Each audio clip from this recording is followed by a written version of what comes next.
Nah, sekarang iman kepada hari kiamat. Nah, iman kepada hari kiamat ini mencakup beberapa hal, ya. Ada 5 di sini. Yang pertama adalah fitnah kubur. Apa itu fitnah kubur? Fitnah kubur itu nanti bahwa di dalam kubur kita akan ditanya. Nah, ya, ada malaikat yang ditugaskan oleh Allah Subhanahu wa taala untuk menanyai kita di dalam kubur. Apa pertanyaannya? Ada berapa? Ada 3. Man rabbuka, siapa Tuhanmu? Man nabiyuka, siapa nabimu? Dan wa madinuka, apa agamamu? Ya. Nah, kalau seorang yang beriman, dia orang yang soleh, ya, maka dia akan mudah jawab di dalam kuburnya. Man rabbuka Allah, man nabiyuka Muhammad, wa madinuka Islam. Nah, dia mudah bisa menjawab, ya. Tapi kalau orang dia tidak beriman, tidak beramal soleh, ya, maka dia tidak bisa menjawab apa-apa. Malah dia hanya menjawab a. Setiap kali dia tidak bisa menjawab dan dia akan dipentung, dipukul sama malaikat sampai dia hancur lebur dan dia teriak dengan suara yang keras, yang kata Nabi suaranya itu bisa didengar oleh semua makhluk kecuali oleh manusia dan jin.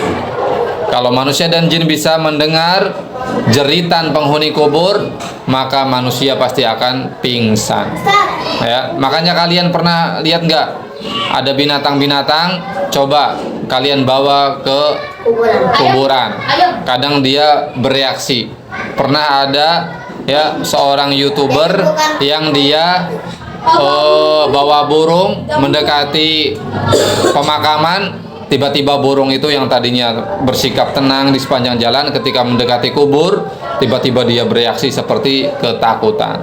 Nah, itu menunjukkan betul apa yang disampaikan Nabi, ya, bahwa orang yang ada di kubur mereka ditanya, dan kalau tidak bisa maka mereka akan dihukum, diazab, waliyadzubillah, ya.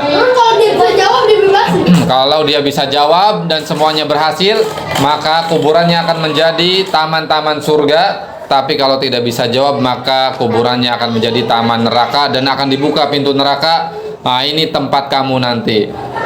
Terus kata dia, ya Allah, jangan terjadi kiamat, jangan terjadi kiamat, karena dia tahu azab nanti di hari kiamat lebih mengerikan lagi, yaitu neraka.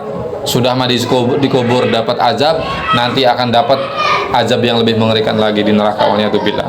Nah, kalau orang yang soleh beriman, dibukakan pintu surga, ini tempatmu nanti, ya. Dia berkata kepada Allah, ya Allah, cepat kiamat, ya Allah, cepat kiamat, karena dia pengen segera dapat nikmat surga. Tuh, nah, kalian pengen dapat yang mana?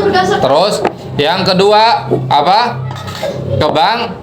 Kebangkitan. Nah, kebangkitan bahwa semua manusia akan bangkit dari kuburnya dalam keadaan telanjang, dalam keadaan tidak beralas kaki, dalam keadaan belum disunat, dan semuanya sibuk masing-masing, ya, dengan urusan diri sendiri, ya. Likulli imri'in minhum yauma idzin sya'nun yughni. Jadi masing-masing manusia punya urusan yang menyibukkan diri mereka sendiri, ya. Nah, itu nanti hari kebangkitan. Terus berikutnya adalah perhitungan dan pembalasan, bahwa nanti pada hari kiamat semua manusia akan dihisab semuanya, amalannya, usianya, ilmunya, hartanya akan dihisab dan kemudian akan diberi balasan oleh Allah Subhanahu wa taala. Perhatikan, ya, jadi semua akan dihitung dan dibalas oleh Allah Subhanahu wa taala, dan nanti, ya, masing-masing akan mendapatkan buku catatan. Kalau orang yang baik, dia akan mendapatkan catatan buku yang baik. Dari mana diterimanya? Dari sebelah kanan, tangan kanan. Ketika diberi, wah, dia sangat senang dan dia berkata, ha umukra'u kitabiyah, ini lihat, aku dapat buku rapotku, semuanya bagus-bagus nilainya, semuanya kebaikan. Tapi kalau orang yang buruk, dia diberikan bukunya, catatan amalnya di tangan kiri. Dia berkata, ya laitani lam utak kitabiyah, aduhai sekiranya aku tidak diberi buku catatan buruk ini. Isinya merah semua laporannya, keburukan semua, ya. Kita berarti itu Nah, itu bahaya. Nah, nanti kita menerima sesuai dengan amalan kita ketika di dunia. Kalau baik maka tangan kanan, kalau buruk maka diterima dengan tangan kiri. Nah, setelah itu baru menjembat apa sih? Sirot. Ya, sirot itu jembatan. Jadi jembatan panjang, ya, yang mana jembatan ini sangat licin, kemudian tipis dan sangat tajam. Itu sangat mengerikan. Ditambah tidak hanya jembatan saja, tetapi di samping-sampingnya ada kawat yang goyang-goyang begini. Kail. Kalian pernah lihat nggak? Ya? Coba cari gimana. Ini ada jembatan, terus orang jalan. Selain dia menghindari berhati-hati ketika ngejembat, dia juga berhati-hati dengan apa? Kail yang begini-begini. Cuit. Bisa saja dia berhasil jalannya pelan-pelan, tahu-tahu kecantol. Tuet. Kalau udah kecantol, mental jatuh kemana bawah? Ke neraka. Berarti kita kalau gagal itu langsung masuk neraka. Ya langsung masuk neraka. Kalau jatuh dari sirot atau kena kail, jatuh masuk neraka. Nah, kalau amalnya itu, ya kalau orang solih, kata Nabi SAW, ada yang ngejembat seperti mata berkedip. Sekedip mata, tahu-tahu dia udah nyampe. Twing. Kayak flash dia. The Flash. Ya, terus ada yang kayak kilat. Shoot, tahu-tahu nyampe. Langsung masuk surga dia. Dan ada yang berkendara, entah itu onta atau kuda atau dengan hewan kurban yang dulu pernah dia kurbankan di dunia. Ya, itu luar biasa. Dan ada kata Nabi yang merangkak-rangkak dia. Merangkak. Ya, ada juga yang sesekali dia kena tubuhnya.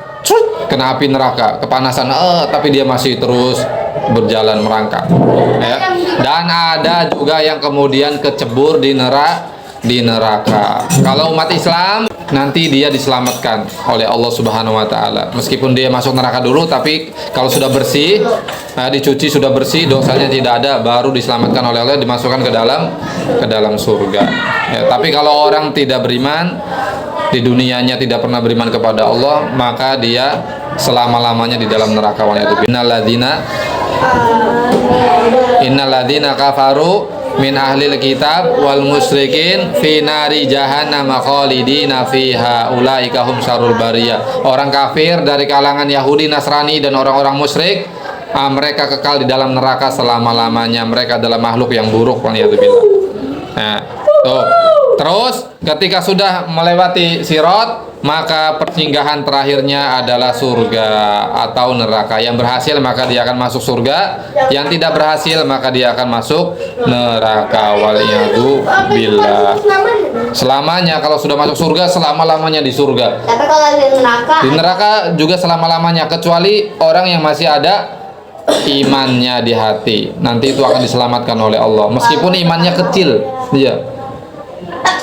Bertahun-tahun lebih parah lagi. Jangankan bertahun-tahun, sehari saja masuk neraka itu sudah bikin sengsara, apalagi bertahun-tahun. Waliyatubillah.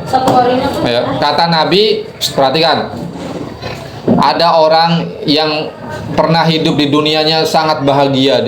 Dia punya harta yang banyak, terus punya jabatan, hartanya banyak, mau beli apa saja dia bisa, dan dia punya kedudukan, mau merintah apa saja pasti ada yang melayani. Tapi dia tidak beriman kepada Allah. Kata Nabi, orang seperti ini paling bahagia hidupnya di dunia, tapi nanti masuk neraka, dicoba oleh Allah, dia diambil, ini neraka, dicelupkan sebentar ke neraka, celup, terus ditarik lagi, ditanya sama Allah, apa yang kamu rasakan? Terus kata dia apa? Aku sama sekali tidak pernah merasakan hidup bahagia. Hanya karena apa? Cuma sekali sekejap merasakan penderitaan neraka, dia lupa dengan kebahagiaan yang pernah dia rasakan di dunia. Aku nggak pernah bahagia dulu, dia sengsara. Nah, sebaliknya ada orang yang paling menderita ketika hidup di dunia, sudah memiskin, ya, nggak punya harta, nggak punya apa-apa, rumah, pokoknya hidupnya serba menderita, sengsara. Tapi dia beriman kepada Allah, sabar dengan takdirnya, dengan penderitaannya, dengan kesusahannya. Nah, orang ini kata Nabi, diambil sama Allah, kemudian coba dicelupkan di dalam surga sebentar saja. Masuk ke surga sebentar, dikeluarin lagi. Terus ditanya sama Allah, apa yang kamu rasakan tadi? Wah, ya Allah, hidupku nikmat banget. Aku sama sekali tidak pernah merasa sengsara dalam hidup. Jadi hanya gara-gara apa? Sebentar saja, sekejap dimasukkan ke surga, kemudian dia lupa dengan semua penderitaan yang pernah dia alami ketika di dunia. Tuh, ya. Kita tinggal milih, mau milih kenikmatan dunia apa kenikmatan akhirat? Kenikmatan akhirat. Kenikmatan akhirat. Karena kenikmatan dunia hanya sebentar. Kamu senang sekarang, besok mati. Gimana? Karena kenikmatan dunia itu terbatas, tapi kenikmatan akhirat tidak ada batasnya. Oke, barakallahu fikum jami'an.